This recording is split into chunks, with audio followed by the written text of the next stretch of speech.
Yeah. So good morning once again. We are doing assignment problem and sequencing this chapter.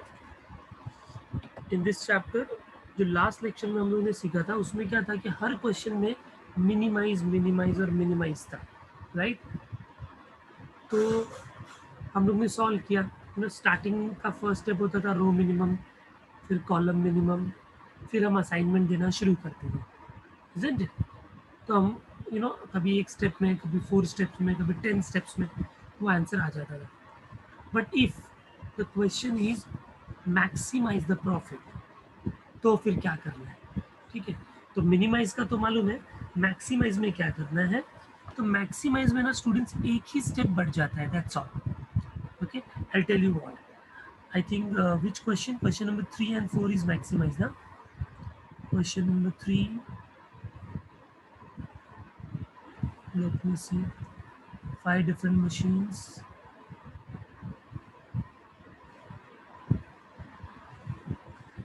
profit resulting for each assignment as shown below. Yes, find the optimal sequence, optimal assignment schedule, right?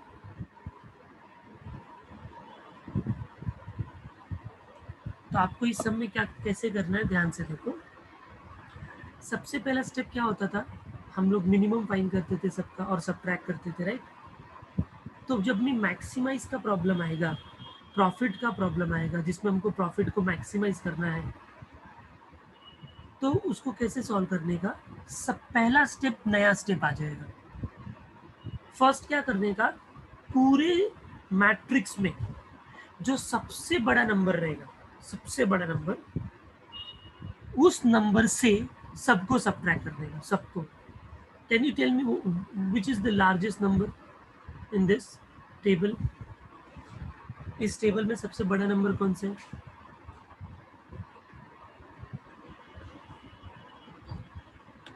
Yes, 62।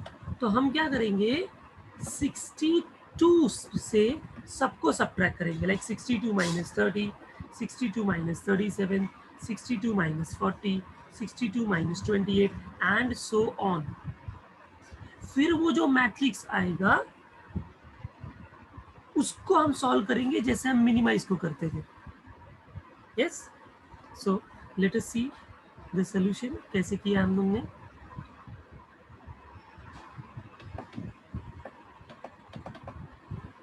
Step number 1, since it is a maximizing problem, subtract each of the elements in the table from larger element, that is 62। तो ये हमारा table था, table को 62 से subtract किया, 62 minus 30 तो 32 आ गया। सबको ये टेबल समझ में आया students? Come on, yes no?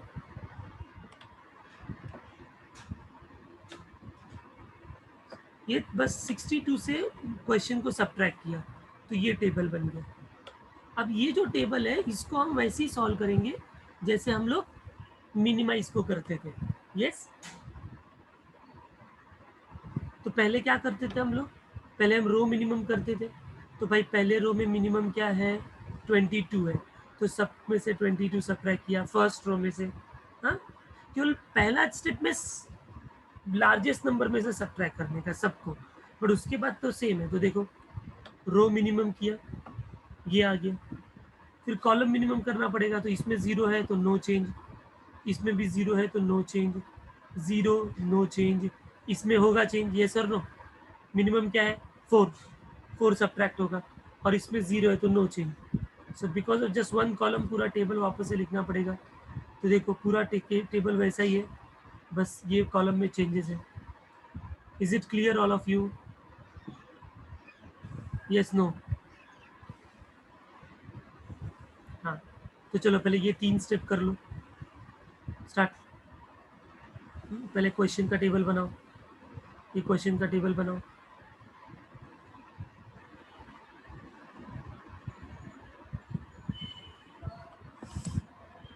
पहले क्वेश्चन का टेबल बनाएंगे, उसके बाद हम स्टेप 1 लिखेंगे।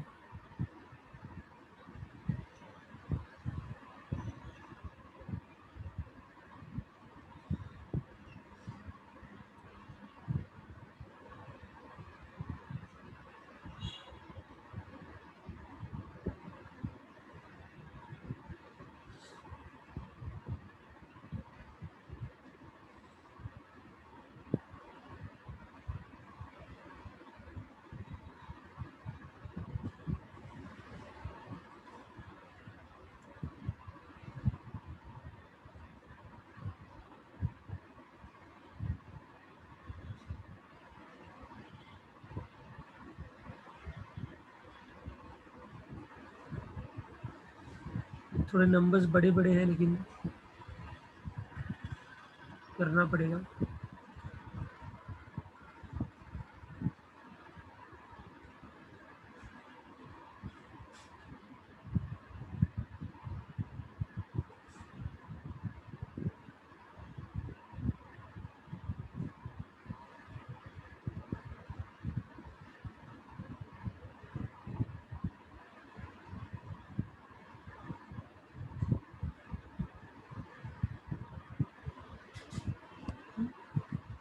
क्वेश्चन लिख कर हो गया तो स्टेप 1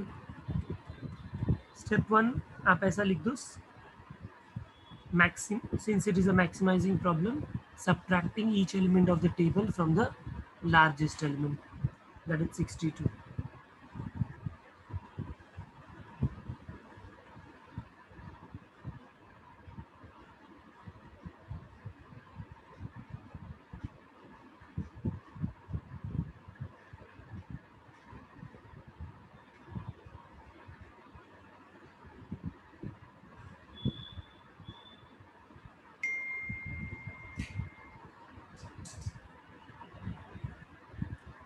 स्टेप 1 करो, उसके बाद मिनिमाइज वाला करो स्टेप।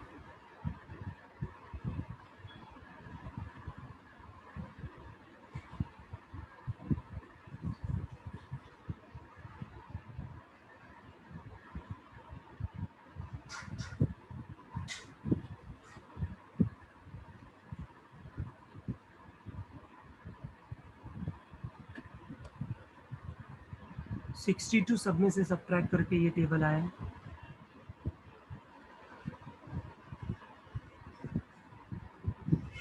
62 में से सबको सब्ट्रैक्ट किया।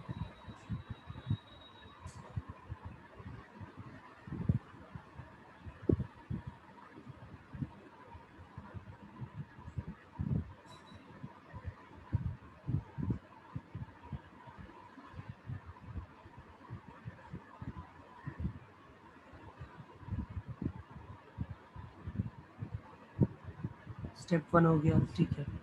उसके बाद देखो मिनिमम क्या है हर एक रो का, आप खुद करो और फिर वेरीफाई करो। Do you get the same row minimisation? Row minimisation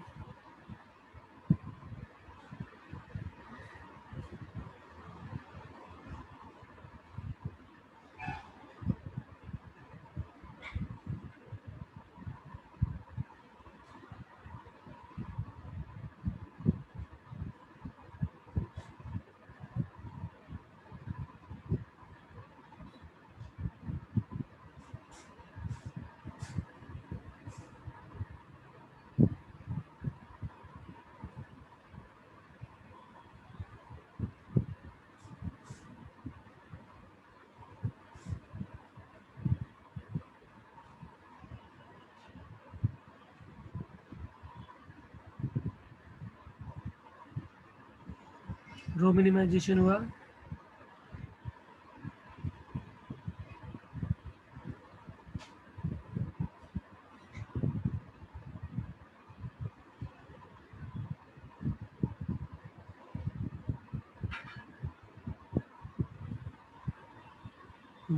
ठीक है, फिर कॉलम मिनिमाइजेशन करो। यहाँ तक पहुँचे कॉलम मिनिमाइजेशन पे।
Okay, now we have to start.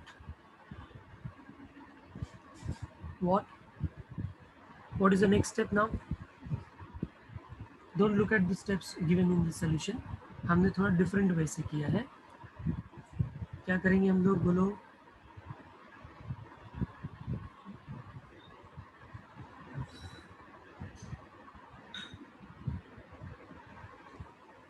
इसके बाद का स्टेप क्या होता था? टिक होता था Rohit. No.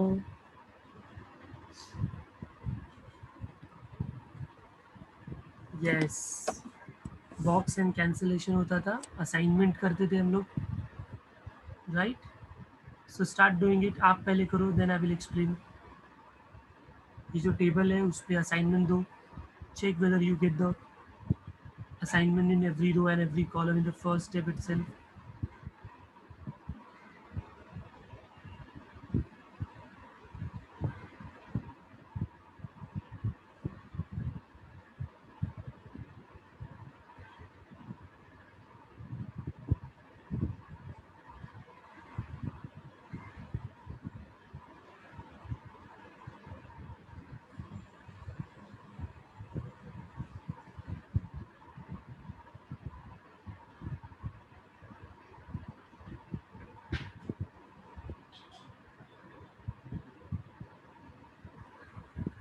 Start doing it.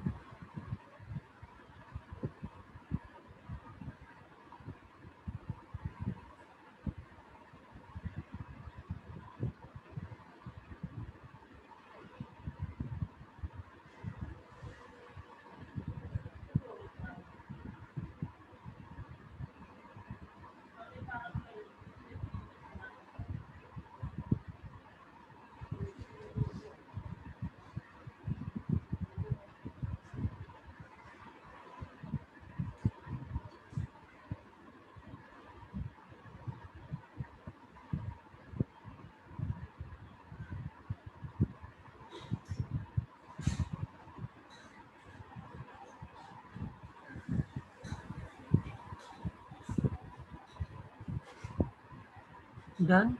Do you get that? Do you get that in one that, like, for in the first step itself?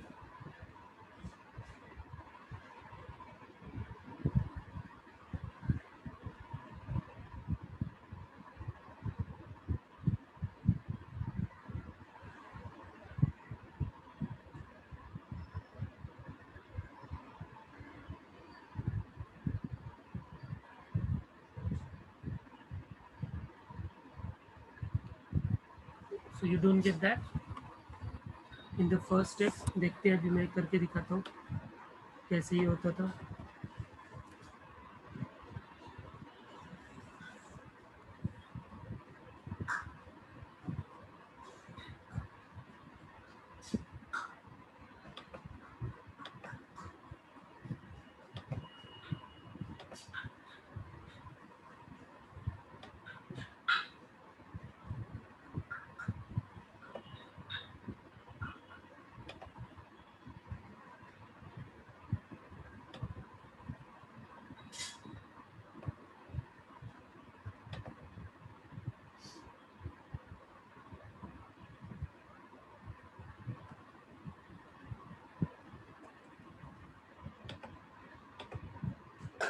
Just a minute, students.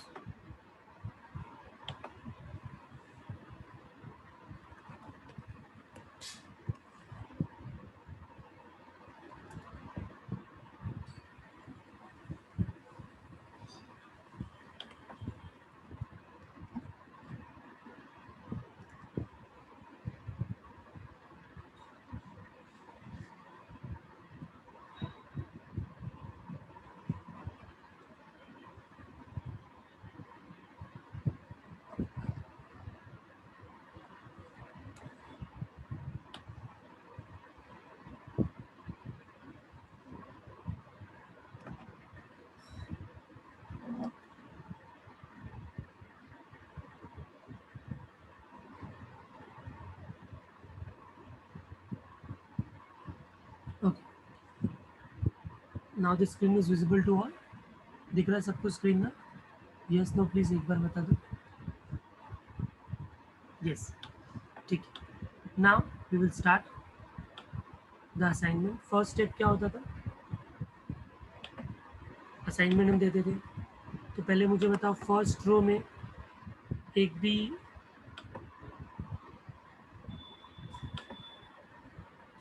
कितने zeros है, 1 जीरोज है। तो can we put it on a assignment here, कर सकते हैं हम लोग। तो यस, तो इसको असाइनमेंट दे दिया, ठीक है।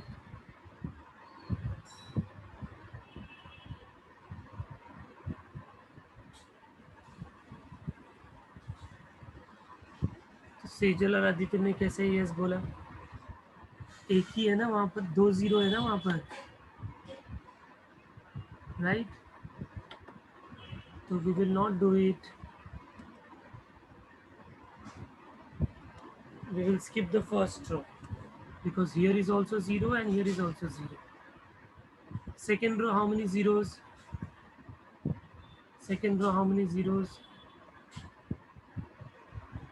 1, तो उसको हमने बॉक्स में डाला, राइट।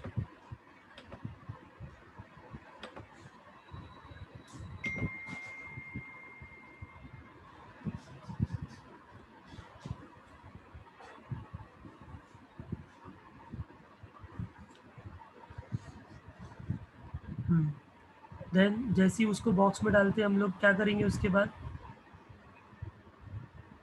यस, उसके कॉलम में अगर कोई जीरो होगा तो हम उसको कैंसिल करते हैं, ठीक है। तो let's cancel any other zero.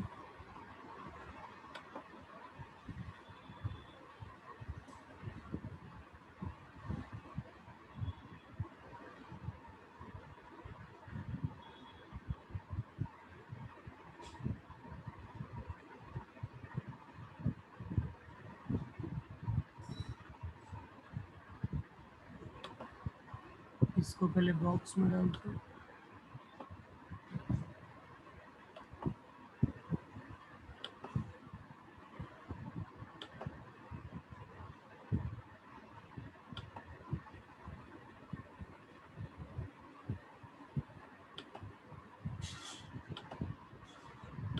Yes, and ये वाले जीरो को कैंसिल करते हैं।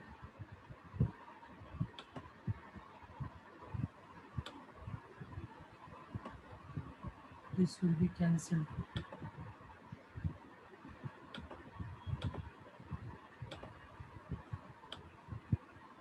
Okay. Now third row बताओ, how many zeros we have? Third zero, third row. Third row में there are no zeros, so we'll skip that. Fourth row, how many zero? 2 0. We'll skip that. Fifth row, how many zero? 1. तो 1 है तो उसको box में डालेंगे। Okay, सो उसको box में डाल दिया। उस कॉलम में कहीं कहीं जीरो है क्या, तो उसको कैंसिल करो, कहीं भी जीरो नहीं है तो छोड़ दिया। ये रो वाइज हो गया, अभी भी बहुत सारे जीरोस बाकी है तो अब हम कॉलम वाइज जाएंगे। First column, first column, any zero left, no. Second column, any zero left, no. Third column, any zero left, yes 2। 1 होता तो कुछ कर सकते, it's 2, so we skip it. Then D, how many zeros left, only 1, तो हम लोग क्या करेंगे फिर, yes, we will put them in the bracket. इसको असाइनमेंट दिया और उस रो में अगर कहीं जीरो है तो उसको कैंसिल किया। Okay, so I will cancel 1 which is in the row, so cancelling this 0 now, ठीक है। Then fifth column, how many zeros we have, 1 0, so definitely 1 0 can be put it in assignment, right। और उस रो में अगर कहीं zero है तो उसको कैंसिल कर दो, तो यस, एक जीरो है वहाँ पर, उसको कैंसिल कर दिया। Have you all understood this? Now, don't you think that all the zeros are covered now with either assignment or they have got cancelled?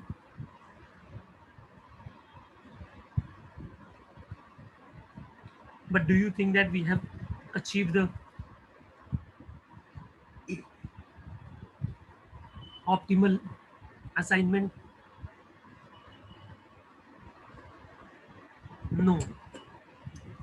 So what we should do now? Now that tick wala jo tha, that we will be starting with. So let me just take a tick some symbol.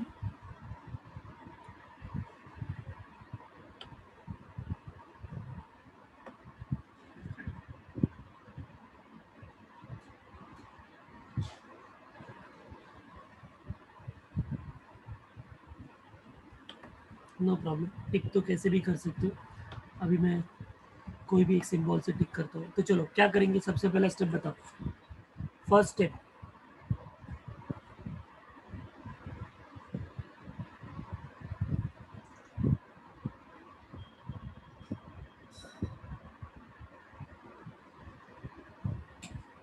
okay, tick the rows which has no assignment. So here which rows do not have any assignment? Which row do not have any assignment here? Tell me. Third row. So I will tick the third row. 1, 2, 3. This row. Fine. After that, we select that row, and then in that row, if there is any cancelled zero, we tick that column. Yes, we tick that column. So that is the first column, I hope, right? So we will tick that column as well, right students? उसके बाद उस column को पकड़ के रखेंगे और उस column में कहीं असाइनमेंट है, असाइनमेंट यस, तो उस रो को टिक करो। तो इसका मतलब सेकेंड रो होगा, तो सेकेंड रो को टिक कर देते हैं। हैव यू ऑल अंडरस्टूड ये टिकिंग वाला ऑप्शन? All of you? उसके बाद क्या करते हैं हम लोग, लाइंस ड्रॉ करते हैं। लाइंस कैसे ड्रॉ करते हैं स्टूडेंट्स? लाइंस कैसे ड्रॉ करते हैं?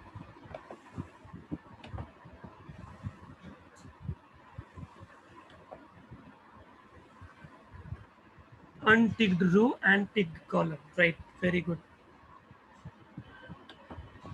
So we will draw a line with unticked row. Unticked row कौन सा है? तो फर्स्ट रो unticked है, उसके बाद just a minute, yeah, first row unticked, then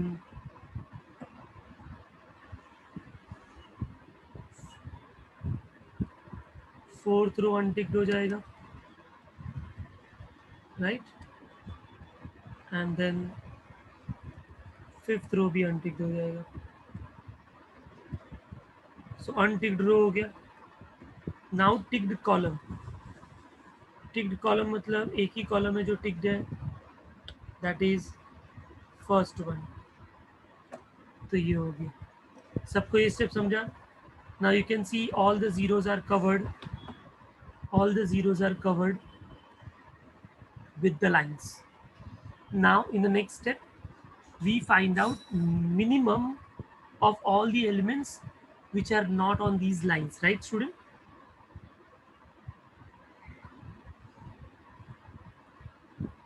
Hello?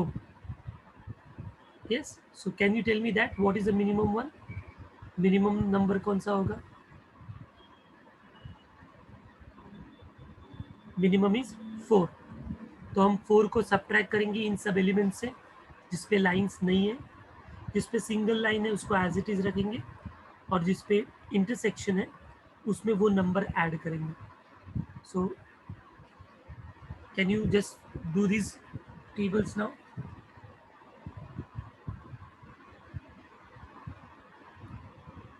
Subtract करो और लिखो नया table.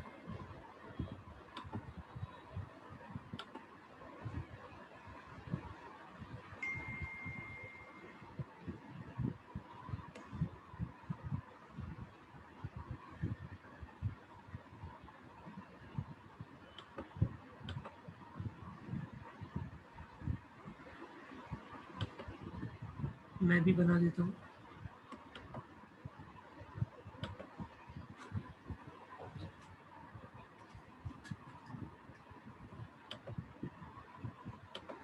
So this is jobs 1 2 3 4 5.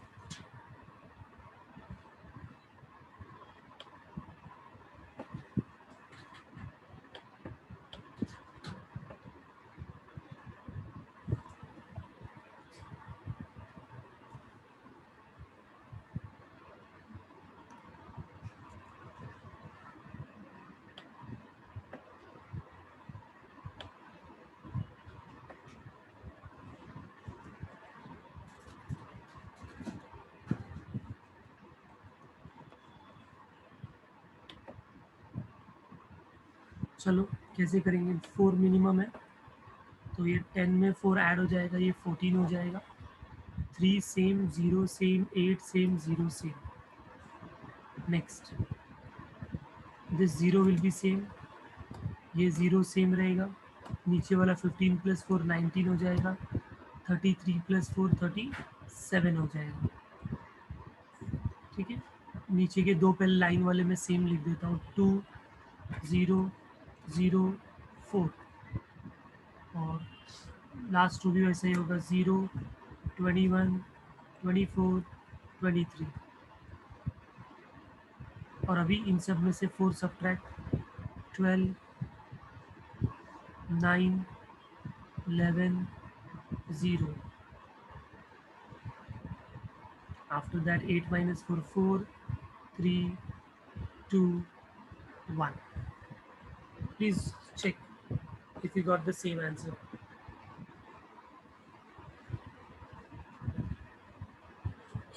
Okay. Now we will start doing the assignment again.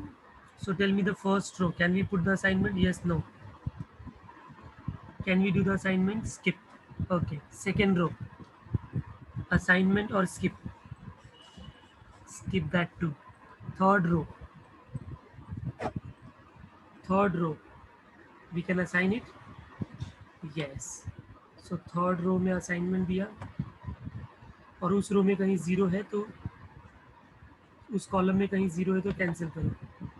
So yes, we have a 0 in that column. So वो 0 को cancel कर देते हैं।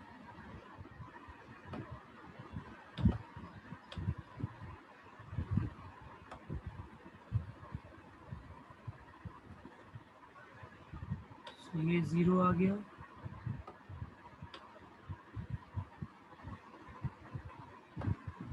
और ये कैंसिल हो गया।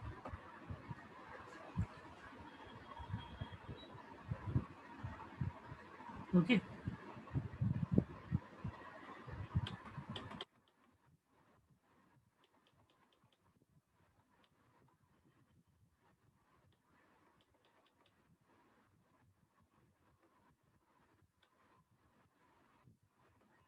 फाइन। इसके बाद थर्ड रो के बाद फोर्थ रो, असाइनमेंट और स्किप। फोर्थ रो, असाइनमेंट और skip. Tell me. Skip, because there are 2 0. Fifth row, we can put assignment. Yes. तो फिफ्थ रो को असाइनमेंट दिया, उसके कॉलम में कोई 0 है तो कैंसिल करो, बट कोई कॉलम में 0 नहीं है। So it's done now. अभी कॉलम वाइज, रो वाइज हो गया तो कॉलम वाइज आएंगे। तो first column already done, second column already done, third column there are 2 zeros, so we have to skip. Fourth column only 1 0, so we will assign it. Fourth column को assign किया, और उस column को assign करने के बाद रो में कोई 0 है तो उसको कैंसिल करो। So yes, we have it, so we will cancel that 0.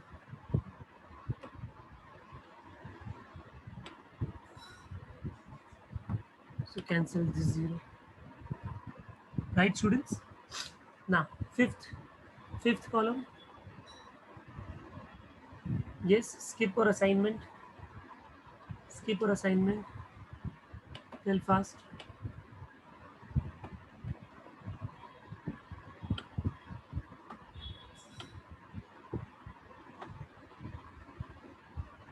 Skip because there are 2 zeros there. तो कॉलम रो वाइज किया हमने पहले, फिर हमने कॉलम वाइज किया, बट अभी भी सारे जीरोस कवर्ड नहीं है, तो वापस से रो वाइज, राइट? तो फर्स्ट रो वापस से आ जाओ, देखो फर्स्ट रो असाइनमेंट और skip, first row still we have to skip because there are 2 zeros. Second row, now it's 1 0. Yes, so we can give the assignment now. So second row में मैंने assignment दिया, जैसे ही मैंने second row में assignment दिया, कोई zero अगर column में है तो स्किप करना पड़ेगा. So yes, we have a zero in the column, so I will cancel it. Okay, ये हो गया अपना second row. Third row, no zeros left. Fourth row, no zeros left. Fifth row, no zeros left. Is it clear, all of you? But still we can see that the first row do not have any assignment. Yes, so the problem is still not yet solved. So again, that we have to draw the lines, we have to tick and draw the lines. So tell me which row I should tick, here, students. Sorry, 1 0 is left. Sorry. अभी हमने row wise किया, now again column wise. First column no zero, second column no zero, fourth column yes we have 1 0. तो वो जो fourth column का zero है उसको हम लोग असाइनमेंट में डाल देते हैं, तो दिखा नहीं था मुझे जीरो, और कोई जीरो है उस रो में तो कैंसिल कर देंगे, but there is no zero in that row, right?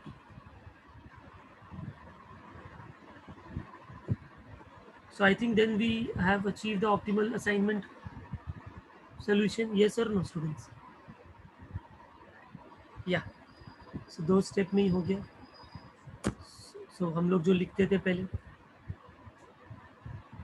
that every row and column has exactly, okay, therefore every row and column has exactly one assignment, therefore optimum assignment is obtained as follows. क्या होगा? तो 1 will go to C, then second one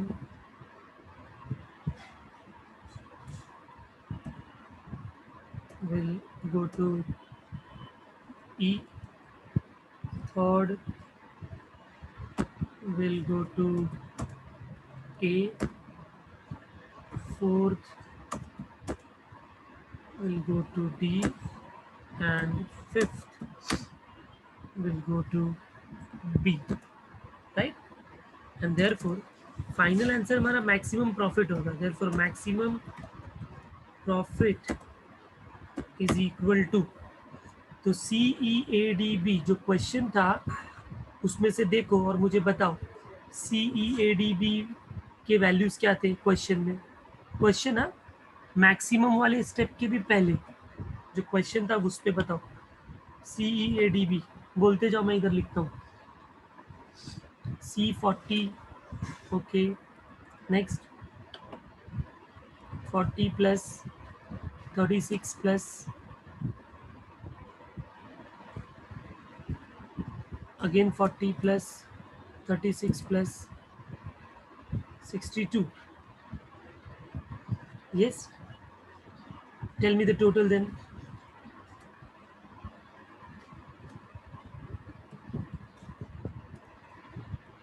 Two and four. All of you please check. Did you get the same answer?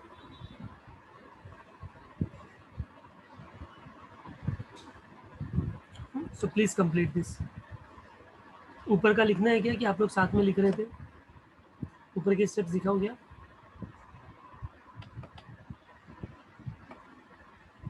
Done, ठीक.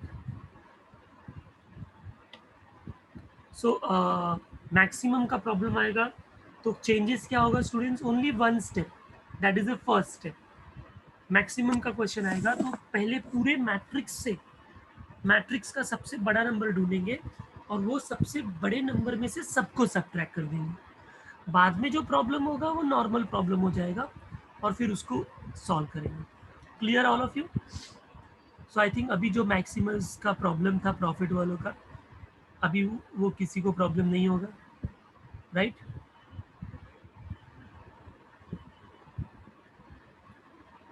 Yes.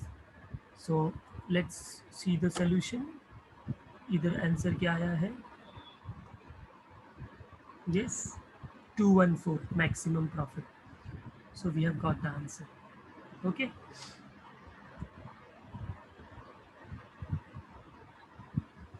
So this is all about assignment problem. Today I actually wanted to start with sequencing problem also. Now few more students have joined, तो हम लोग start कर सकते. See, assignment में क्या होता था? किसी पर्टिकुलर पर्सन को कौन सा जॉब असाइन करना है वो डिसाइड होता था, right? Because all person can do all the jobs, right? Maybe their cost is different, और maybe आप उसका बोलते हैं ना, जो भी मैट्रिक्स में प्रॉफिट दिया रहता था उसके अकॉर्डिंगली हम लोग सॉल्व करते थे. सीक्वेंसिंग प्रॉब्लम मतलब क्या होता है? As the word itself suggest, sequencing, sequence of the workers, right? In which sequence I should execute the job. Because sometimes अगर सीक्वेंस बराबर नहीं होता है तो अननेसेसरी बहुत वेटिंग टाइम हो जाता है. ठीक है, हम लोग देखते हैं वो प्रॉब्लम्स कैसे सॉल्व करते हैं. So we'll take one example and then we will understand. See, this is the question here. Very simple. Assignment से भी बहुत ही simple है ये question. Read the question properly. This is I think 7.2 का first question है. Please just confirm from the textbook. Is it the first question of the 7.2? Yes, fine. Read the question. A machine operator has to perform two operations, turning and threading, on 6 different jobs. The time required to perform these operations in minutes for each job is known. It means there is job 1. It will take 3 minutes in turning, 8 minutes in threading. Second job will take 12 minutes in turning and 10 minutes in threading. See, sequence क्यों important है? अगर मैंने पहले turning में second job को डाल दिया तो ये जो सेकेंड जॉब है वो टर्निंग वाले मशीन के अंदर 12 मिनट्स रहेगा, राइट? तो 12 मिनट्स तक तो वो ऑक्यूपाई हो गया ना वो मशीन. अगला कोई भी जॉब टर्निंग में नहीं जा सकता क्योंकि वो ऑलरेडी उसके अंदर ऑक्यूपाइड है. ये अंडरस्टैंडिंग माई पॉइंट? तो हमको ऐसा सीक्वेंस डिसाइड करना है जिसके अंदर मिनिमम टाइम के अंदर सारे जॉब्स कंप्लीट हो जाए. सो डिटरमाइन द ऑर्डर इन विच, पहले तो क्या करना है? Sequence, order in which the job should be processed, which job should be done the first, second, third and so on, in order to minimize the total time required to complete all the jobs. सारे job को complete करने के लिए minimum total time क्या required है वो find करना है. Also find the total processing time, ठीक है, and the ideal time for turning and threading operations. और कोई मशीन ने वेट किया था क्या जॉब के लिए, वो हमको करना है। तो सिंपल क्वेश्चन है ये, इसको सॉल्व कैसे करेंगे? सबसे पहले हम डिसाइड करेंगे ऑर्डर। ऑर्डर का बच्चों ने एक टेक्निक है, I explain you how exactly we should do it. Order के लिए क्या करने का, ध्यान से देखो। क्वेश्चन जब ये आपको आएगा तो आपको सबसे पहले सोल्यूशन में टेबल बनाना है, टेबल बनानी है, ठीक है। इसके अंदर क्या मेथड दिया है सोल्यूशन के अंदर, I don't know, but I am just using this solution to explain you all. मेरा मेथड सुन लो, पहले टेबल बनाओ। 7.2 क्वेश्चन नंबर 1 सोल्यूशन में ये पूरा टेबल बनाओ fast and let me know if it is done.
Just a minute students.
Okay, sorry students. तो किधर थे हम लोग?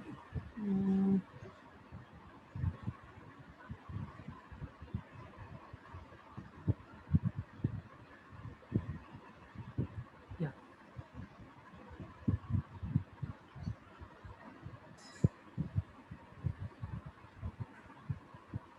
हो गया सबका?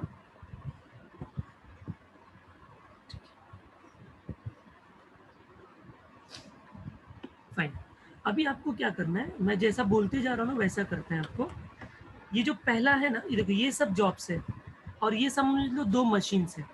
ये मशीन 1 है जिसके अंदर टर्निंग का काम होता है, और ये मशीन 2 है जिसके अंदर थ्रेडिंग का काम होता है, राइट?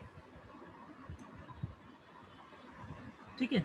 अभी आपको क्या करना है, आप मुझे बताओ इन सारे नंबर्स में से मिनिमम क्या है, मिनिमम नंबर।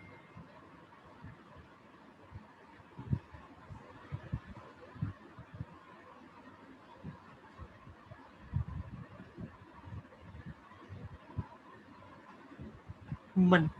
अभी फिर ये बोलने का, अच्छा ध्यान से यार, जॉब्स के नंबर्स को नहीं देखना है, अंदर वाले नंबर्स को देखना है।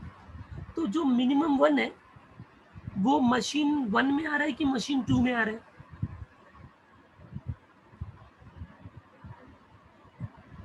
M2 में आ रहा है, ठीक है। अभी ध्यान से देखो, आप क्या करोगे, 6 जॉब्स है ना, तो 6 बॉक्स बनाओगे ऐसा,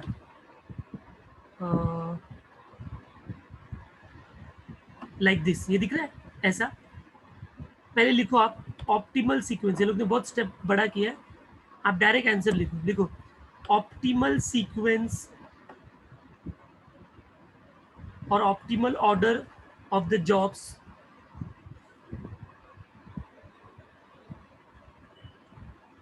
optimal order of the jobs या ऑप्टिमल सॉल्यूशन इज। करने के बाद ये नंबर मत लिखो, बस बॉक्स बनाओ 1 2 3, और इतना बड़ा नहीं, आप छोटा छोटा बनाओगे तो भी चलेगा। 6 बॉक्स बन गया, यस नो?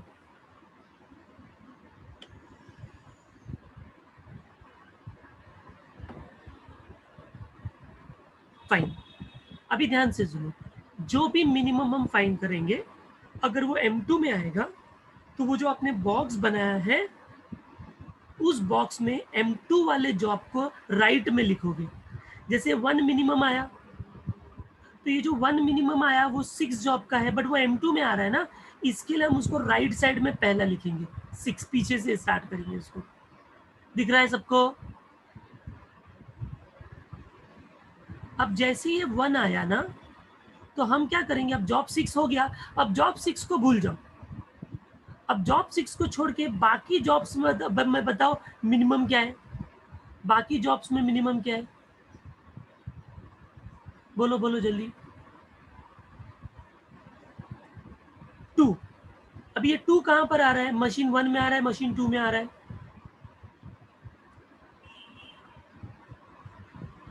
मशीन 1 में। अब मशीन 1 में आ रहा है तो उसका जो जॉब होगा वो लेफ्ट में स्टार्ट होगा, यानी ये जो जॉब 4 है वो कहां पर आ जाएगा, यहां पर। और क्या करने का, आप कंफ्यूज ना हो इसके लिए ना, ऐसा एक लाइन ड्रॉ करने का 6 के ऊपर से कि ये कट हो गया, फिर 4 के ऊपर से एक लाइन ड्रॉ करने का। ये लोग ने एक एक स्टेप बनाया है, आपको स्टेप करने की जरूरत नहीं, आप बस ऐसा put a line, so that next time आप जब मिनिमम फाइंड करोगे तो उसको आप इग्नोर करोगे। समझ में आ रहा है क्या? तो यहाँ पर 2 लिख दो, 2। Clear everyone? 6 2 जॉब हो गया, और ये जो टेबल बनाया है उसमें ये 2 कॉलम को कट कर दिया, 4 6 को। ठीक है। अब बाकी जो बचे हैं 1 2 3 5, हाँ सॉरी, जॉब 4 आएगा, सॉरी सॉरी, 2 तो मिनिमम है ना, जॉब 4 आएगा यहाँ पर, 4, नॉट 2, 2 तो नंबर है, जॉब 4 है। अभी इन 2 को छोड़ के बाकी का मिनिमम बताओ, बाकी का मिनिमम बताओ जल्दी। Job 1 2 3 5, minimum is 3, but you can see 3 is at 2 places, 3 यहाँ पर भी है और 3 यहाँ भी है। तो देखो यहाँ का 3 M1 में है तो वो लेफ्ट में जाएगा, यहाँ का 3 M2 में है तो वो राइट में जाएगा, तो ये जॉब 1 यहाँ पर आ जाएगा, ठीक है, क्योंकि ये ऑलरेडी ऑक्यूपाइड है। और जॉब 5 यहाँ पर आ जाएगा। Clear everyone? सो 4 1 हो गया और ये 5 6 हो गया। तो फिर ये दोनों रो को कैंसिल कर देंगे, 1 रो को भी कैंसिल करेंगे, 5th रो को भी कैंसिल कर देंगे। उसके बाद सेकेंड एंड थर्ड आएगा। सेकेंड एंड थर्ड में मिनिमम क्या है? 5 है। 5 क्या है? मशीन M1 में है तो लेफ्ट में आएगा, मतलब जॉब 3 लेफ्ट में आएगा, तो फिर एक ही सेल बचेगा, उसके अंदर जॉब 2 हो जाएगा। यस, तो आपको ये वाला ऑप्टिमल सीक्वेंस मिलेगा 4 1 3 2 5 6। Please confirm. तो आपको देखो, ये लोग ने हर एक स्टेप का टेबल बना के किया, आपको हर एक स्टेप का टेबल बनाने की जरूरत नहीं है, वो लाइन से कैंसिल करते जाने का और बाकी का मिनिमम देखने का।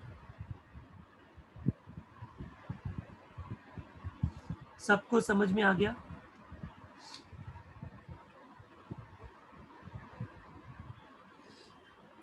Clear everyone?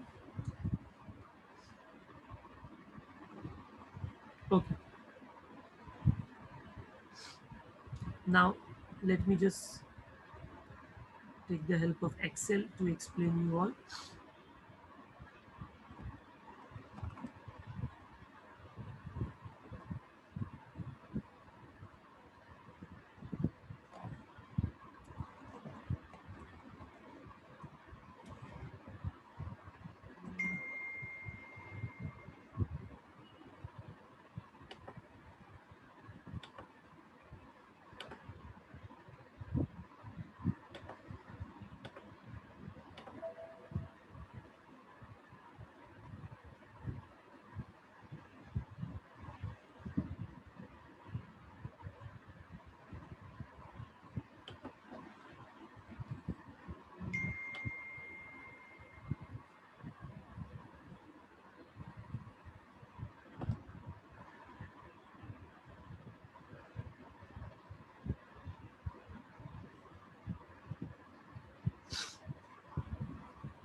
अच्छा students, just help me with the values now, because मेरे पास वैल्यूज दूसरे विंडो से चेक करना पड़ेगा। Just today my iPad is not working, इसके लिए ऐसा करना पड़ रहा है। तो हम लोग, ये एक्सेल दिख रहा है ना सबको?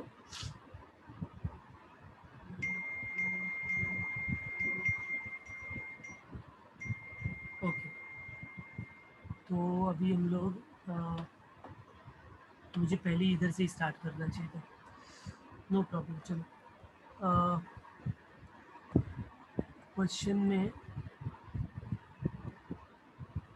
Jobs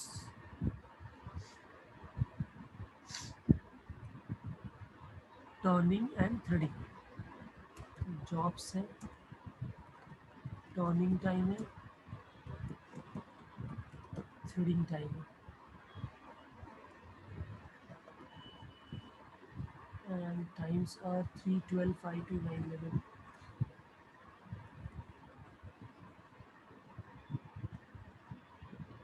Please check the values, is there any mistake to let me know.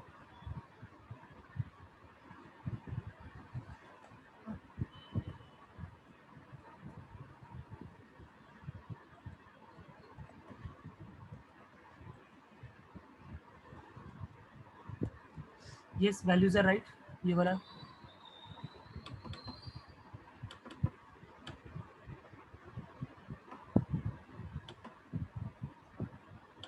Okay, सो सबसे पहले तो हमने ऑप्टिमल सीक्वेंस लिखा, ठीक है।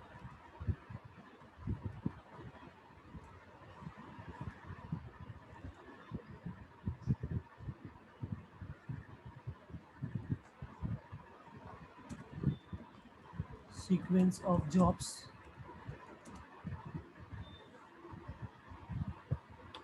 वो क्या हो जाएगा? तो वो बॉक्स बनाया हमने 6 का, ठीक है।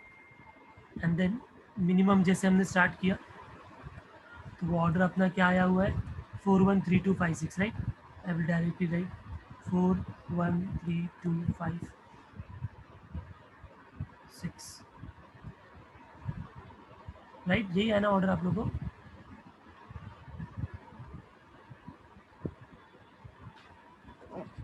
ओके, अभी क्या करना है स्टूडेंट्स, ध्यान से देखो। ये तो हमने ऑर्डर डिसाइड किया, हाँ, you will get 1 mark for this order now. अब आपको सीक्वेंस का टेबल बनाना है। तो टेबल के लिए कैसे करना है, यहाँ पर आपको लिखना है जॉब्स, ठीक है।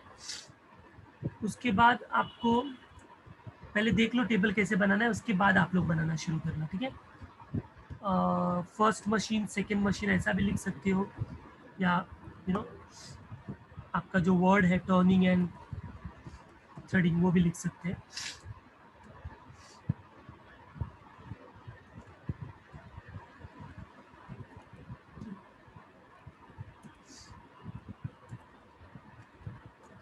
उसके अंदर इन टाइम आउट टाइम लिखना पड़ेगा, इन टाइम आउट टाइम, और या इन टाइम आउट टाइम के जगह शॉर्ट में इन आउट भी लिखेंगे, दैट इज ऑल्सो ओके, दोनों मशीन्स में, ठीक है। जॉब्स को कॉमन रख देंगे, ठीक है। उसके बाद यहाँ पर जो नेक्स्ट कॉलम होगा, ideal time for M1 machine 1 वो लिखेंगे, आइडियल टाइम फॉर मशीन 1,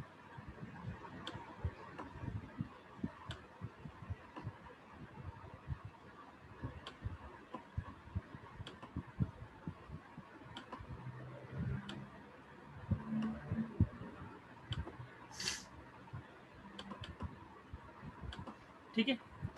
आप सॉरी मशीन 1 ही, यहाँ पर मशीन 2, आप बोलोगे 1 का क्या करेंगे वो मैं बताऊंगा आपको। ये आपका टेबल होगा, इस टेबल में जॉब्स कैसे लिखेंगे, 1 2 3 4 नहीं, जो सीक्वेंस है ना हमने जो निकाला है वो सीक्वेंस लिखेंगे, 4 1 3 2 5 6 3 2 5 6, ये टेबल, इस तरीके का टेबल आपको बनाना है सबको। अभी ड्रॉ टेबल लाइक दिस,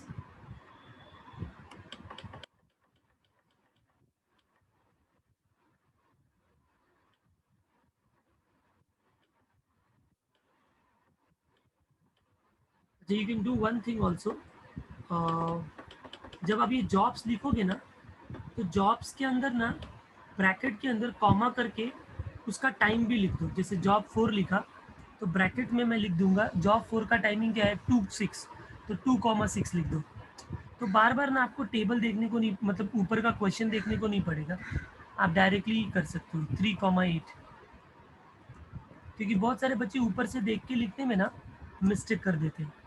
तो इसके लिए पहले उसको कॉपी कर लो 5,9, ठीक है। फिर सेकेंड जॉब है 12,10, fifth job 9,3 and sixth job 11,1। Clear है सबको? तो 4 1 3 2 5 6 जॉब है, ये उसके सामने उसका टाइम है, फर्स्ट वाला M1 का टाइम है, सेकेंड वाला M2 का टाइम है। यहाँ तक सबको समझ में आया, कॉपी हो गया लिखकर? तो मुझे बोलो, फिर आगे का हम लोग देखते कैसे करना है।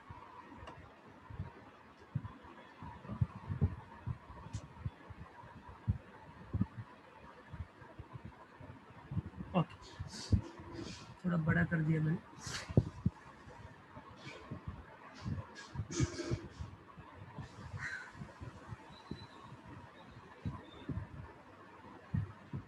ओके, हाँ, अभी देखो स्टार्ट कैसे करने का।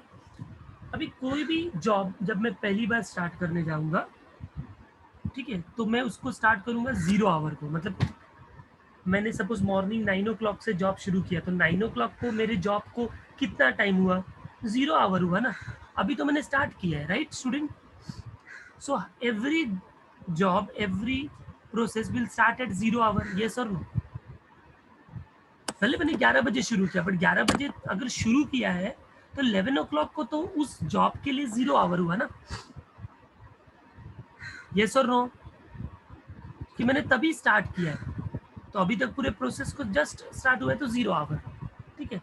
तो जो जॉब 4 है वो टर्निंग मशीन के अंदर 0 आवर को जाएगा, बट मुझे मालूम है कि job 4 takes 2 hours in turning machine, तो इसका मतलब 0 आवर को एंट्री करेगा और 2 आवर को एग्जिट करेगा। एग्री, यस और नो?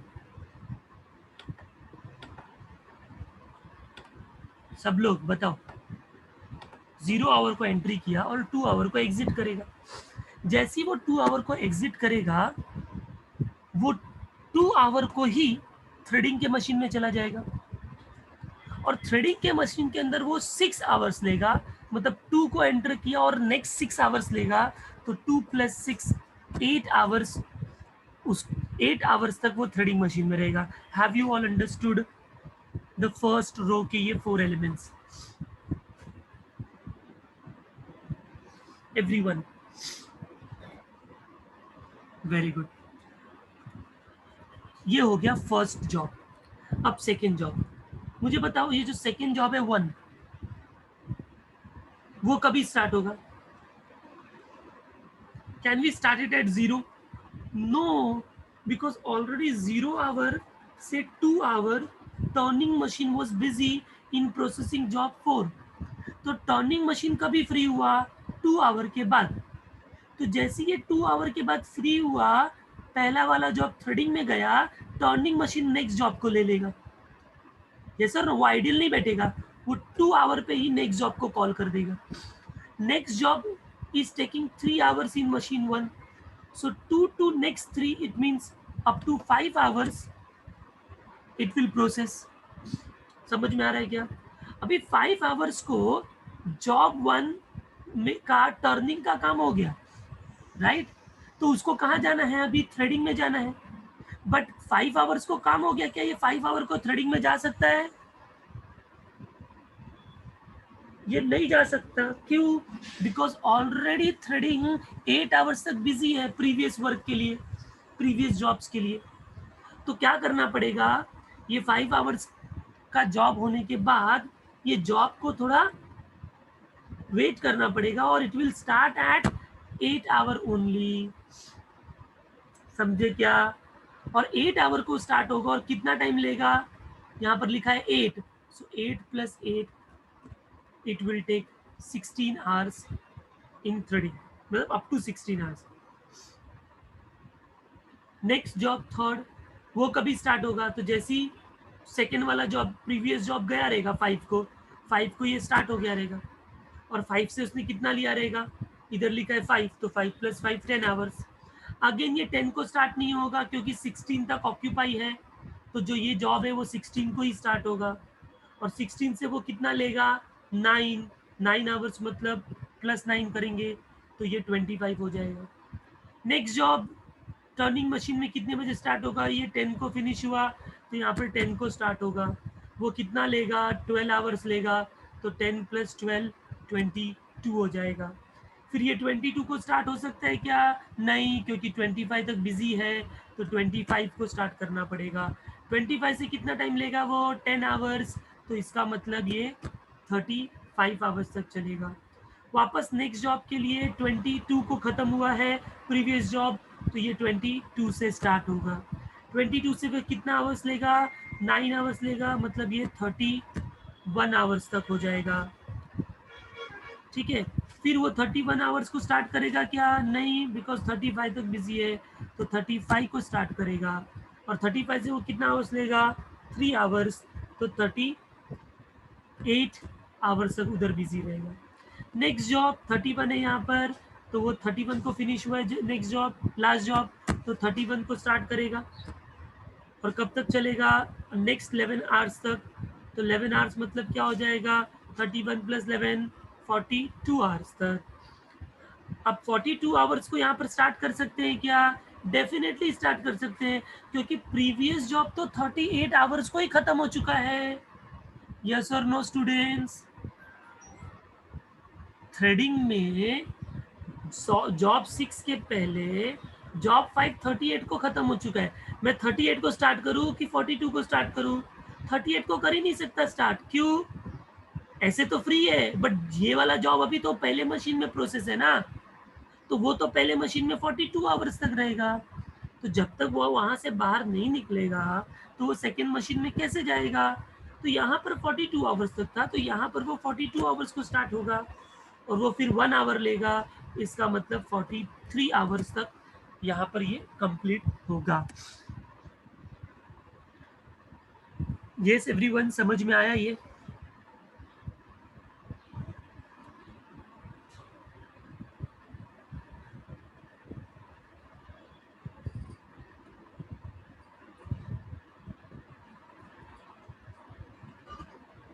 सब लोग देख लो, कोई डाउट है, कुछ लग रहा है तो please ask.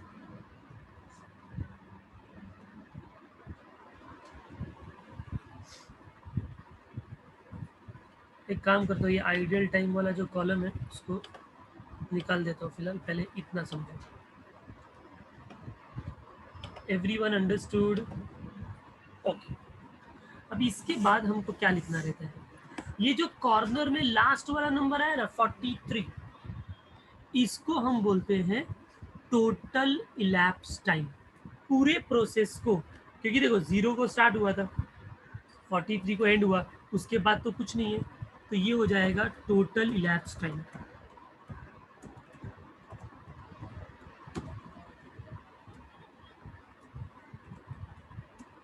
Is equal to 43 hours.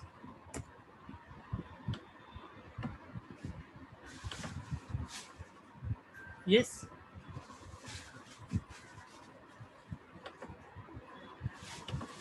तो ये हो गया टोटल इलैप्स टाइम। उसके बाद हमको निकालना होता है आइडियल टाइम, फ्री टाइम। तो पहले निकालेंगे ideal time for machine M1 for turning and ideal time for threading। ठीक है, तो देखते हैं कैसे होगा।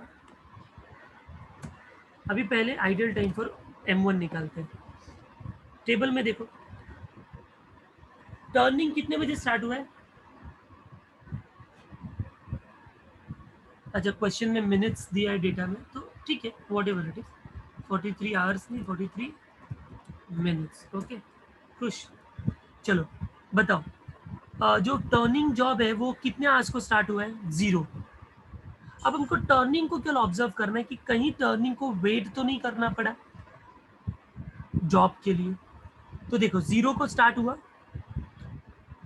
2 को खत्म हुआ, फिर 2 को स्टार्ट हुआ, 5 को खत्म हुआ, फिर 5 को स्टार्ट हुआ, 10 को खत्म हुआ, 10 को स्टार्ट हुआ, 22 को खत्म हुआ, 22 को स्टार्ट हुआ, 31 को खत्म हुआ, 31 को स्टार्ट हुआ, 42 को खत्म हुआ।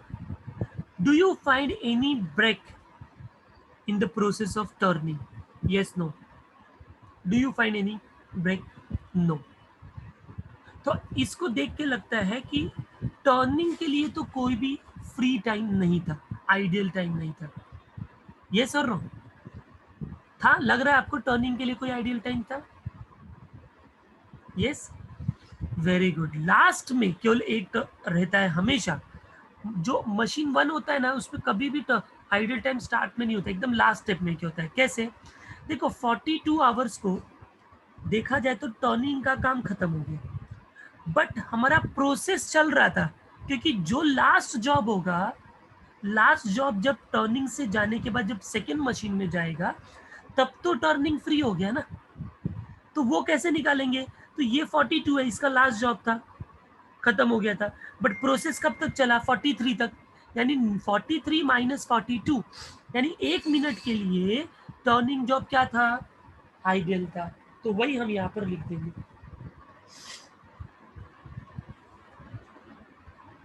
1 minute. Clear? Ideal time for turning सबको समझा? कैलकुलेशन अगर शो करना है तो आप कर सकते हो. 43 minus 42 equal to 1. Okay, now next क्या है? Ideal time for machine 2. चलो स्टार्ट करते हैं. मशीन 2 को पहला जॉब कितने बजे मिला है?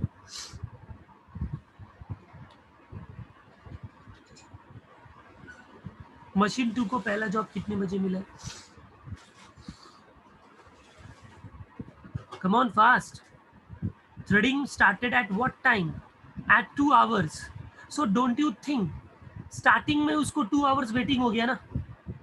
0 to 1, 1 to 2. Does threading had any job to do? No, because जब तक मशीन 1 से नहीं बाहर निकलेगा तो मशीन 2 में नहीं आएगा. तो हमेशा सेकेंड जॉब का आइडियल टाइम होता ही होता है स्टार्ट में, क्योंकि उसको पहला जॉब से तो प्रोसेस निकलने के बाद ही सेकेंड जॉब में आएगा. तो इसका मतलब 2 आवर्स. एक्चुअली यहाँ पर कॉलम क्यों बनाया था? क्योंकि आइडियल ना हर एक स्टेप पे उसका ये होता है आइडियल टाइम. इसके लिए यहाँ पर एक कॉलम बनाया था जो अब मैं वापस से बना देता हूँ. Ideal time for threading. ठीक है, मशीन 2 स्पेशली. ओके, देखते हैं. तो पहले यहाँ पर 2 आवर्स हो गया आइडियल टाइम. क्लियर? उसके बाद 2 को स्टार्ट हुआ, 8 को खत्म हुआ. 8 को स्टार्ट हुआ, 16 को खत्म हुआ. तो यहाँ पर कोई आइडियल टाइम नहीं. 16 को स्टार्ट हुआ, 16 को खत्म हुआ. तो यहाँ पर भी कोई आइडियल टाइम नहीं. 25 को खत्म हुआ, 25 को स्टार्ट हुआ, नो आइडियल टाइम. 35 को खत्म हुआ बट 35 को ही स्टार्ट हुआ, तो नो आइडियल टाइम. लास्ट में 38 को खत्म हुआ और 42 को स्टार्ट हुआ. तो do you find the ideal time here? 38 को खत्म हो गया था, 42 को स्टार्ट हुआ, तो 4 hours is the ideal time. उसके बाद तो प्रोसेस ही खत्म हो गया.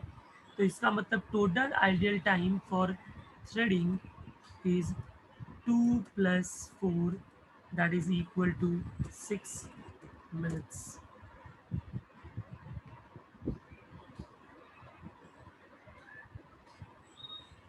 समझ में आया सबको?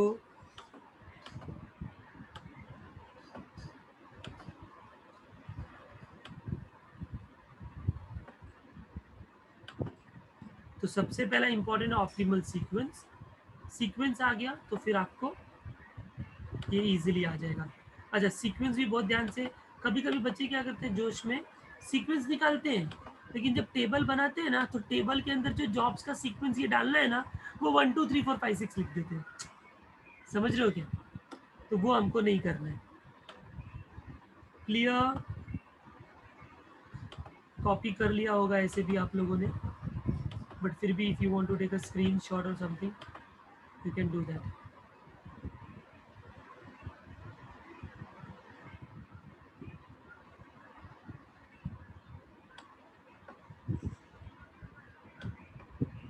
Question 1, exercise 7.2.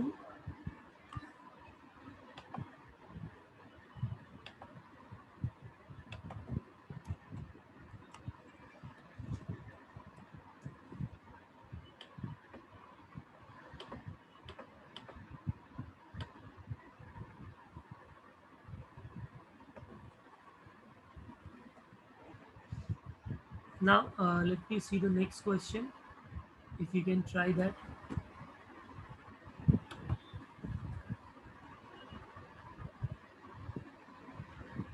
7.2 question number 2. Yes, it's of the same type. 1 2 3, 3 jobs and 2 departments. First department press shop, second department finishing. Can you all start? Second problem, start it, come on.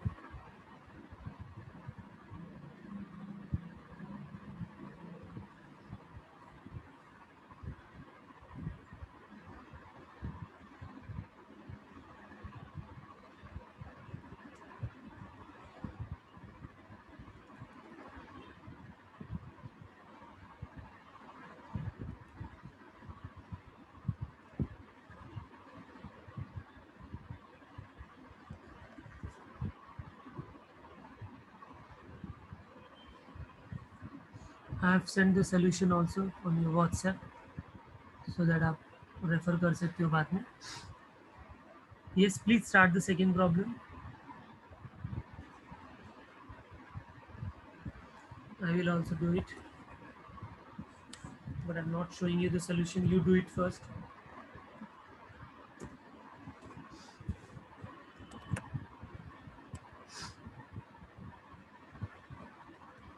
Job department 1, 2, 3.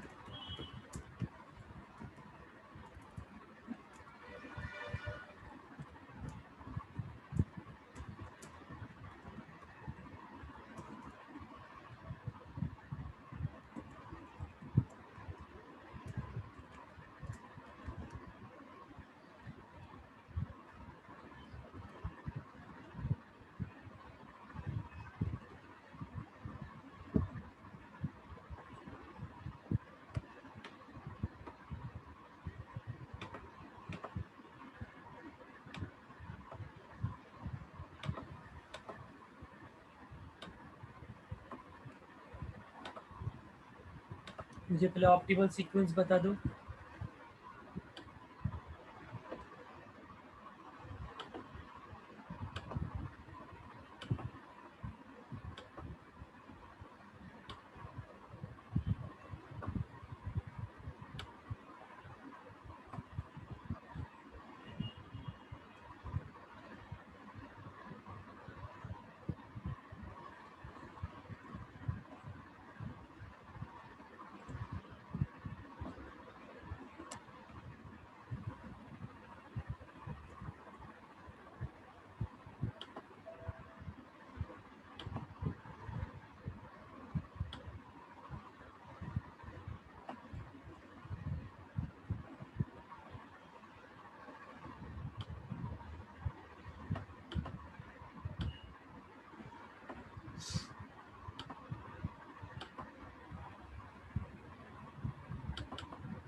Yes, आ रहा आप लोगों को? Done, very good. आगे का करो, फिर table बनाओ. मैंने भी क्वेश्चन लिख दिया. सो सीक्वेंस किससे डिसाइड किया हम लोगों ने? सबसे पहले मिनिमम ढूंढा, तो मिनिमम है 4.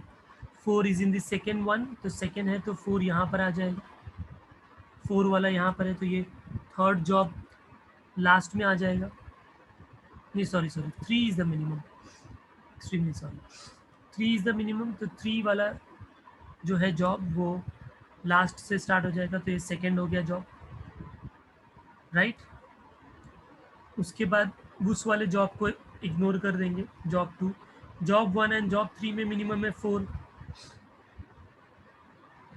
तो वो 4 जॉब सेकेंड में आ रहा है. इसका मतलब यहाँ पर थर्ड जॉब आ जाएगा, तो बचेगा first. That first job will be here. 1, 3, 2 is the order. जैसे 1, 3, 2 पता चला, इधर 1 लिखेंगे, ब्रैकेट में उसके वैल्यूज लिख देंगे 8, 8, देन 3, 5, 4, and then 2, 6, 3. ओके, ये पहले के सेल के वैल्यूज हैं, उसको मैं डिलीट कर देता हूँ. Ideal time for department A and ideal time for department B. Okay, तो अभी सबसे पहले डिपार्टमेंट ए में 0 आवर को स्टार्ट होगा and it will take 8 hours, तो 8 को फिनिश होगा. डिपार्टमेंट बी में 8 को स्टार्ट होगा और फिर 8 ही लिखा है, 8 + 8 16 आवर, ये फर्स्ट स्टेप हुआ. Job 3 will start in department A at 8 hour because 8 hours तक वो ऑक्यूपाई है. 8 आवर को स्टार्ट करेगा नेक्स्ट 5 आवर्स के लिए, so up to 13 hours, but it can not start at 13, it will start at 16 because 16 previous job 16 hours तक busy है. 16 plus 4 20, ठीक है. नेक्स्ट जॉब 13 को फिनिश हुआ था प्रीवियस जॉब, तो ये 13 को स्टार्ट होगा. नेक्स्ट 6 आवर्स लेगा, मतलब 19 तक जाएगा. Can it start at 19? No, because it is busy till 20, so it has to start by 20. Jobs को वेट करना पड़ेगा, कोई प्रॉब्लम नहीं है, मशीन शुड नॉट वेट. 20 से नेक्स्ट क्या लेगा? 3 आवर 20, एंड तो 20 + 3 = 23 हो गया. आई होप सबको ये टेबल समझ में आ गया. रोहित, क्वेश्चन है आपका, ऑप्टिमल सीक्वेंस 1 3 2 कैसे आया? वही तो लास्ट क्वेश्चन में एक्सप्लेन किया. इसका एक मेथड बताया ना मैंने, मिनिमम ढूंढने का. ये जो सेल्स दिया है, ये मैट्रिक्स में सबसे मिनिमम ढूंढने का, सबसे छोटा कौन सा है. अगर वो छोटा वाला जो नंबर है, स्मॉलेस्ट नंबर, अगर वो डिपार्टमेंट बी में आता है तो उस जॉब को राइट से लिखने का, और डिपार्टमेंट ए में आता है तो उस जॉब को लेफ्ट से लिखने का. तो यहाँ पर मिनिमम आया पहले 3, तो 3 सेकेंड वाले जॉब में डिपार्टमेंट में आ रहा है. इसके लिए 3 का जॉब कौन सा है? 2, उसको लिखा लास्ट में. फिर ये इसको इग्नोर कर दो, इस वाले कॉलम. अब है फर्स्ट एंड थर्ड, उसमें मिनिमम है 4, वो भी सेकेंड जॉब में या सेकेंड डिपार्टमेंट में आया, तो उस वाले जॉब को भी राइट से लिखेंगे. तो ये ऑलरेडी ऑक्यूपाई था, तो उसके बाजू में आएगा ये 3. फिर बचा एक ही ना, 1, तो 1 3 2 आ गया. ठीक है, सबको ये टेबल समझ में आ गया. अभी हम आइडियल टाइम लिखेंगे, पहला डिपार्टमेंट ए का. अच्छा, पहले टोटल इलैप्स टाइम तो बता दोगे आप लोग, क्या होगा? टोटल इलैप्स टाइम 23 यूनिट्स, आप क्वेश्चन में देख के 23 डेज. फाइन. नाउ मशीन 1 का डिपार्टमेंट ए, 0 को स्टार्ट, 8 को फिनिश, 8 को स्टार्ट, 13 को फिनिश, 13 को स्टार्ट, 19 को फिनिश. यानी यहाँ तक तो कोई भी आइडियल टाइम नहीं है. लास्ट स्टेप में आइडियल टाइम है, क्योंकि 19 को बाद उसको कोई जॉब नहीं है, but the process is still continue till 23 days.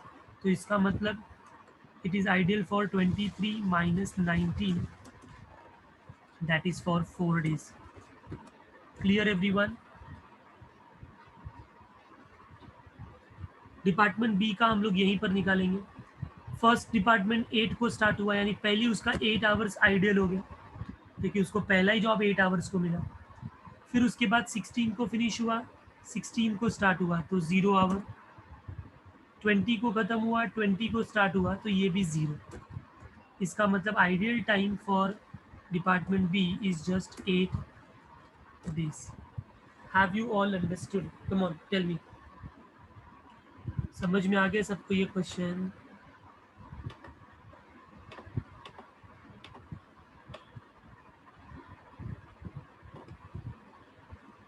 सो ऐसा ही सारे सम्स हैं, इस तरीके से को ये सारे सम सॉल्व करने. Completed everyone? टेल मी.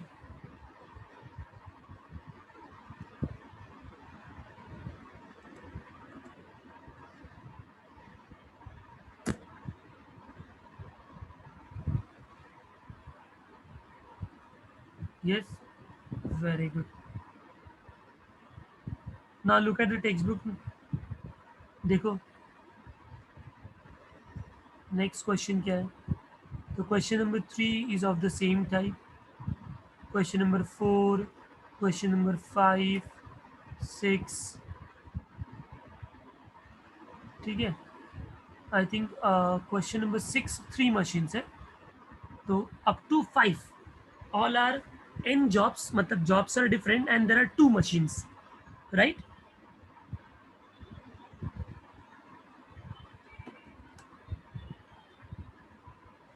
क्वेश्चन नंबर जो सेकंड होगा, क्वेश्चन नंबर 6 के आगे है, वो आपका आई थिंक 3 मशीन्स वाला प्रॉब्लम है, तो वो मैंने अभी नहीं बताया है.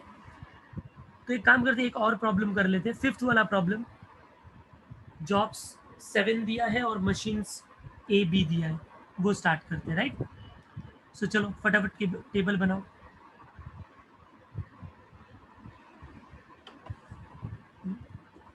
फिफ्थ प्रॉब्लम,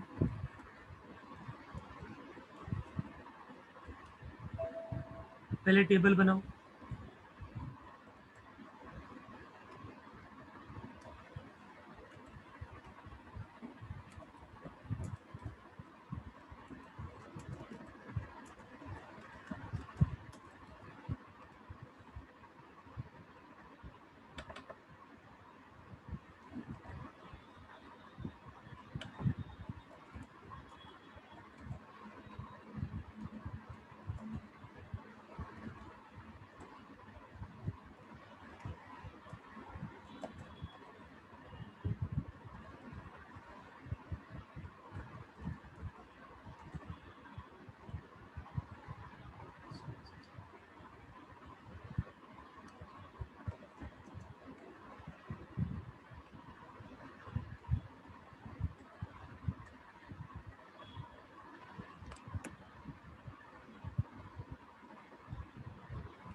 टेबल कंप्लीट हो गया, ऑप्टिमल सीक्वेंस फाइंड करो।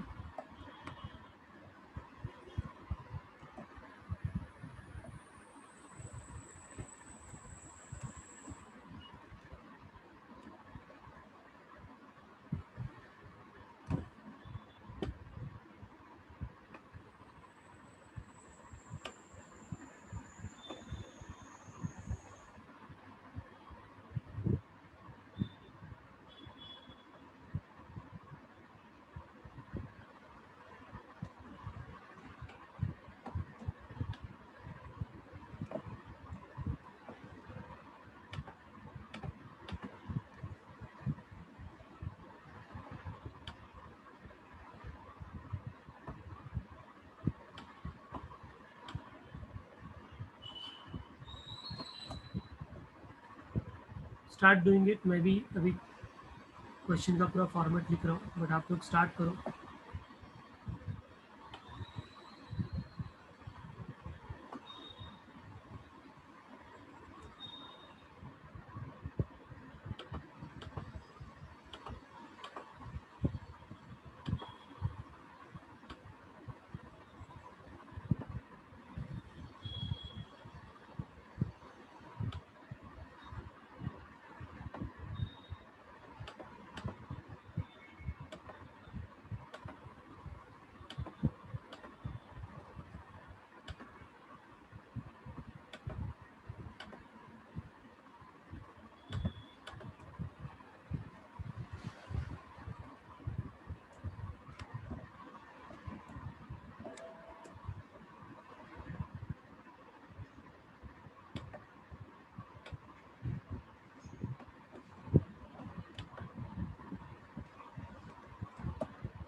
यस,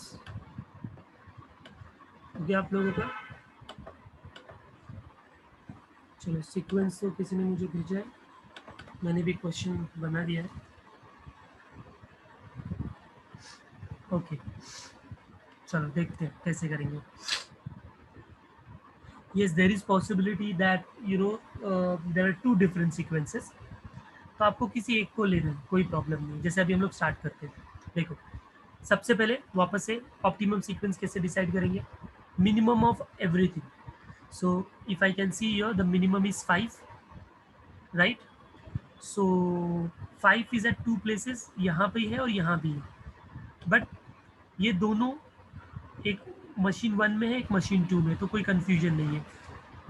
ठीक है, तो 7 जो जॉब है वो मशीन M1 के अंदर आ रहा है 5, तो 7 जॉब लेफ्ट से स्टार्ट होगा,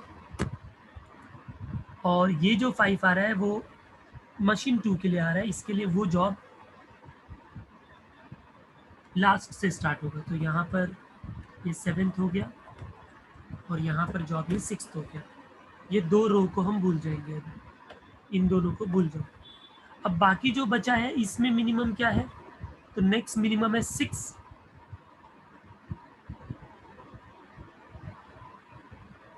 यस, नेक्स्ट मिनिमम इज 6।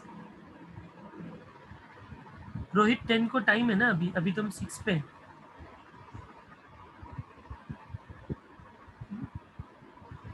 देखो वापस से मिनिमम सबसे पहले 5 था, 5 का हमने किया। अच्छा ये 6 नहीं है क्या क्वेश्चन में, लेट मी चेक। हाँ sorry, it's 16 in the question, fine. तो ये दोनों हो गया, ये दोनों के बाद अभी मिनिमम क्या है, तो 7 इज द मिनिमम। तो 7 मिनिमम जो है वो फर्स्ट में आ रहा है, तो इसका मतलब वो यहाँ पर आ जाएगा, ये फर्स्ट जॉब ही है वो। आप कैंसिल करते जाओ पेंसिल से, जैसे वो लाइंस ड्रॉ करते तो ऐसा 1 लाइन इसके ऊपर लाइन, नहीं तो कंफ्यूज हो जाओगे। अभी बचा अपने पास ये, इसका मिनिमम क्या है, 10 है। अभी 10 मिनिमम 2 जगह आ रहा है, फोर्थ जॉब, ठीक है। फोर्थ जॉब के लिए 10 आ रहा है, M1 में भी आ रहा है, M2 में भी आ रहा है। तो अब आपके ऊपर चॉइस है कि आप किधर लिखते हो। अगर ऊपर वाला 10 कंसीडर करोगे तो जॉब फॉर लेफ्ट में आना चाहिए, और अगर नीचे वाला 10 कंसीडर करोगे तो जॉब फॉर राइट में आना चाहिए। तो आप कोई भी लिखो चलेगा, नो प्रॉब्लम एट ऑल। आप राइट में भी लिख के सॉल्व करोगे तो total elapse time, ideal time, वो सब सेम आएगा, ठीक है। तो फिलहाल मैं उसको स्टार्ट में लिख देता हूँ।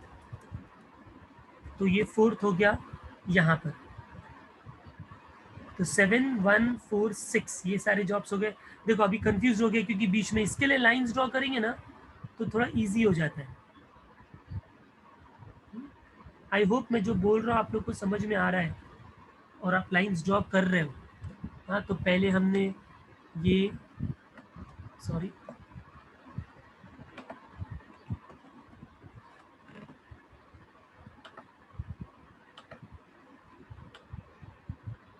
इधर लाइन ड्रॉ करना है, ठीक है। तो ये कट हो गया ऐसा समझ के, फिर हमने इस जॉब को किया, उसके बाद मिनिमम 7 था उसको किया, फिर मिनिमम 10 आया उसको भी कर दिया, ठीक है। नाउ अभी जो बचा है उसका मिनिमम देखेंगे तो 16 19 14, 14 इज द मिनिमम, राइट। तो 14 यहाँ पर भी है ऊपर, तो यहाँ पर 14 नीचे, तो कोई कंफ्यूजन नहीं है। ऊपर वाला जॉब लेफ्ट से स्टार्ट होगा तो 5th हियर, एंड ये 3rd इधर है तो ये यहाँ पर हो जाएगा। अब बचा एक ही जॉब, तो that will B substituted here only. तो ये आपका ऑप्टिमल सीक्वेंस हो गया। सबको समझ में आ गया?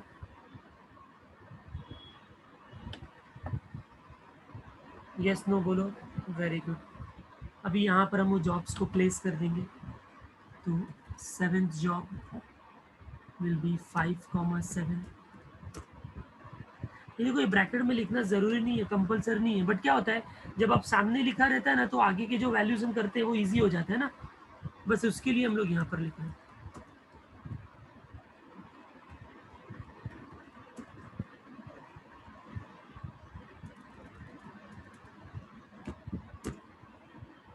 Here is 7th, then first job 7, 12, then fourth job 10, 10, fifth job 14, 16, second job 16, 14, then third job, अच्छे से सीक्वेंस वाइज एक एक करके लिखने का, क्योंकि ये अगर गड़बड़ हो गया तो फिर सब मिस्टेक हो जाएगी। 6 job, please check all the values, ठीक है। अभी हम लोग सीक्वेंस लिखना स्टार्ट करेंगे. सो फर्स्ट जॉब स्टार्ट होता है 0, 5 आवर्स तो 5 आवर्स तक. 5 को नेक्स्ट जॉब स्टार्ट होगा 7 आवर्स तक तो 12 hours. I am little bit fast because now you know how to do it. Next job will start at 5 because पहला जॉब 5 को खत्म हुआ था तो 5 को स्टार्ट हुआ. नेक्स्ट 7 आवर्स लेगा मतलब 12 आवर्स तक जाएगा. और लकीली 12 को ये भी फ्री हुआ और 12 को मशीन भी फ्री है तो 12 से नेक्स्ट 12 तक जाएगा 24 हो जाएगा. नेक्स्ट जॉब प्रीवियस टाइमिंग से स्टार्ट होगा 12 आवर को, वो 10 आवर्स ले रहा है मतलब 22 आवर्स तक होगा. It can not start eight 22 because the previous job is occupied till 24 तो 24 को स्टार्ट होगा और 10 आवर्स लेगा तो वो नेक्स्ट 10 आवर्स मतलब 34 तक हो जाएगा. फिर ये 34 को स्टार्ट होगा और 14 आवर्स लेगा सो it will B 48 hours. 48 hours को स्टार्ट कर सकते हैं क्या? डेफिनेटली. वो तो 34 से फ्री बैठा है बट 34 को नहीं स्टार्ट कर सकता क्योंकि वो खुद ही 48 को फ्री हुआ यहाँ पर. अच्छा सॉरी स्टूडेंट्स, यहाँ पर I did a mistake.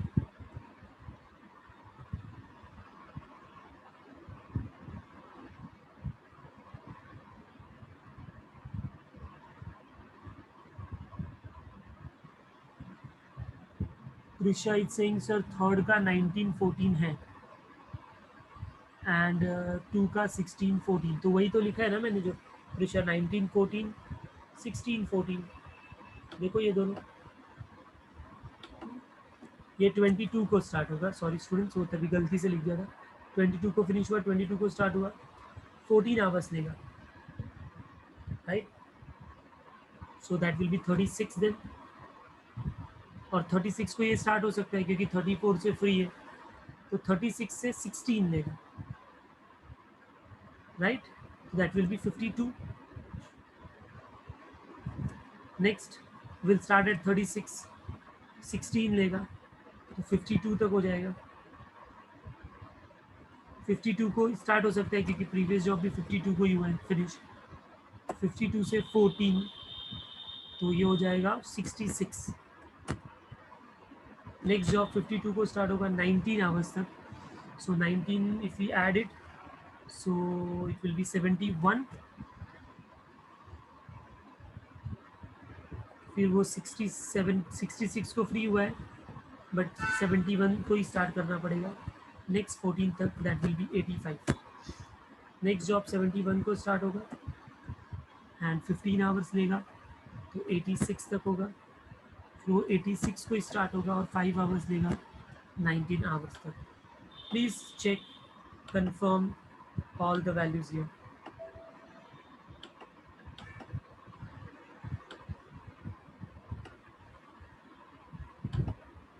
Students please reply. हाँ सब सही है कुछ गड़बड़ है देख लो.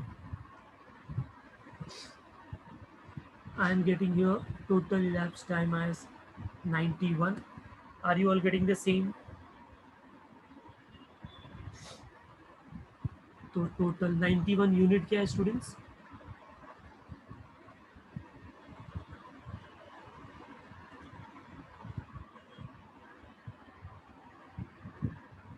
क्वेश्चन किधर गया? 6 यूनिट्स ही है तो 91 units.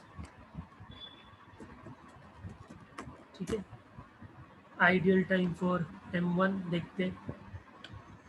5 start 5 0 start 5 finish 5 to 12 12 to 22 22 to 36 36 to 52 52 to 71 71 to 86. यहाँ कोई भी आइडियल टाइम नहीं है. लास्ट स्टेप 86 को फ्री हुआ but process is up to 91.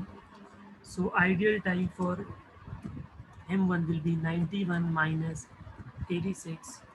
That will be just 5 hours, 5 units. Is it clear? Ideal time for M2 यहाँ पर निकालेंगे. सबसे पहला आइडियल टाइम M2 का 5 आवर हो जाएगा क्योंकि 5 को स्टार्ट हुआ है.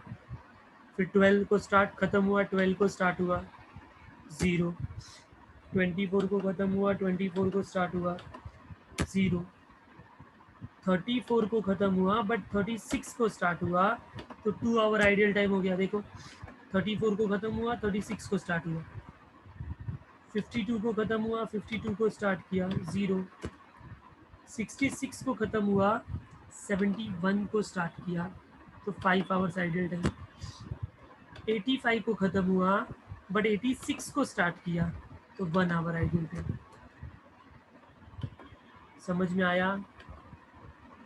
इसमें थोड़ा आइडल टाइम M2 के ज़्यादा है, 5 + 2 + 5 + 1, okay, so it is equal to 5 + 2 + 5 + 1, that is equal to 13 units.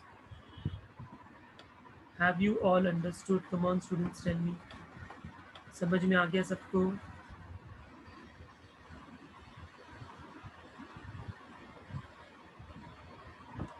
तो ये ऑप्टिमम सीक्वेंस का जो प्रॉब्लम है n jobs 2 machines का, ये हो जाएगा आप लोग को, ठीक है? So we will stop for the day here. You complete all the sums which are of 2 jobs, right? ऐसे 5 प्रॉब्लम में से already 3 problems I have done it, तो बाकी के जो प्रॉब्लम्स है वो आप सॉल्व करोगे, and if you find any difficulties then next time you can ask me,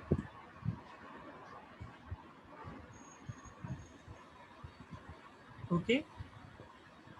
So next time we will do n jobs with 3 machines and then we will end this chapter, okay? So thank you very much students, take care, bye bye.